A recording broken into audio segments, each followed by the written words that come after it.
Assalamu alaikum KG2 students. Hope so you all are fine. Today our topic is myself. KG2 students, you will write here about yourself. So first of all of you take your pencil and complete this task with me. Okay students, let's start. The first sentence is I am a dash. If you are girl, you will write here I am a girl. If you are boy, you will write here I am a boy.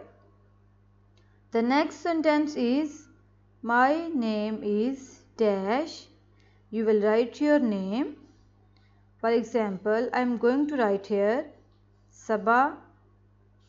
My name is Sabah. It's a random name. Students, you will write your name.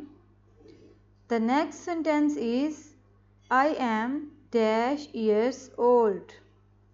Now I am going to write here I am 6 years old. It's a random age. You will write your age.